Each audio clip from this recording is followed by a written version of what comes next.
Je nitwa Baranyikwa Epipode, nkaba mu mirimo ya misi yose n'umuhanuzi mukuru mu biro by'umukuru w'igihugu ajejwe ibikorwa bidasanzwe. Uhagarariye arije wa kabiri ko ahagarariye itegurwa ry'urugendo rw'urumuri rw'amahoro.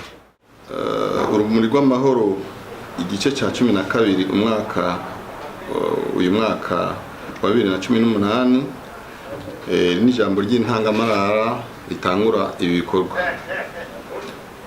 Urugendo rw'urumuri rw'amahoro igice cya 12 umwaka wa 2018 ruzotangura icese n'umukuru w'igihugu cyacu cy'u Burundi nyanicubahiro Petero Nkurunziza muri komine ya Bugendana, aho ni mu ntara ya Gitega ku igerekerezo rya 5 ukwezi kwa Nyakanga uyu mwaka wa 2018. Urwo rugendo rw'urumuri rw'amahoro ruzorangira ku igenekerezo rya 14 Nyakanga uyu mwaka nyene mu vyegwa vya Ngozi. Icivugo c'urumuri rw'amahoro muri uno mwaka wa 2018 kivuga kiti: tuzirikana igihugu cyacu, tugitura amaboko, umutima n'ubuzima. Mu Kirundi bavuga ngo ahari amahoro umuhoro uramwa. Urumuri rw'amahoro, flambeau de la paix mu rurimi rw'igifaransa, ni ikimenyetso cyerekana ko amahoro yagarutse mu gihugu cyacu.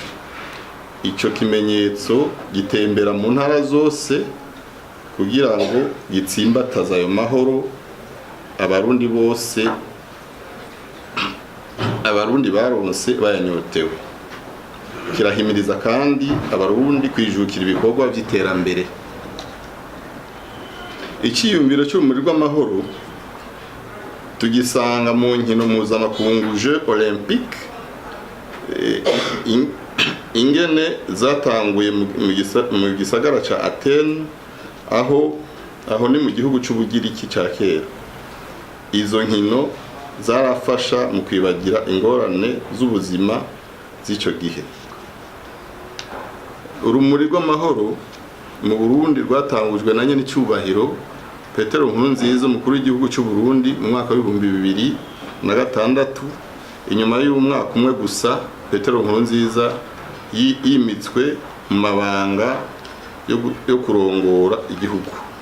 Urumuri rw'amahoro ruratembera rukanamurikira intara zose zigize igihugu, abene gihugu bakarusanganira mu rweze mu kanyamuneza ntangere, rugaca rubaha inguvu zo kurangura ibikorwa by'iterambere batiziganya. Ari naho twabonye amashuri menshi yubatswe, amavuriro, ibibuga by'umupira, ibiro by'indongozi be no gukingira ibidukikije mu gutera ibiti ku misozi. Urumuri rw'amahoro rugenda rushigikira ibikorwa by'iterambere rusange biba bisanzwe biriko birakorwa mu gihugu. Ni naho abene gihugu bashobora kubona bonyene bimwe mubaze gushikwako, kuko urumuri rutumbera cyane ahari ibikorwa binini biriko birakorwa n'abene gihugu. Niho uzobona kenshi dutumbera ahantu hariko harubakwa amashure, tugatumbera ahantu hariko harubakwa stade, tugatumbera ahantu hariko harubakwa inyubako zose canke ibindi bikorwa byose bijanye n'iterambere, ari bijanye no gukingira ibidukikije. Ibikorwa byose biko bikorwa n'abene gihugu mu gisata cyo kwiteza imbere, ata wundi muntu batatse. Kumwe twahora tuvuga tuti igihugu gitezwe imbere n'imfashanyo. Urumuri rw'amahoro rurereka abene gihugu ko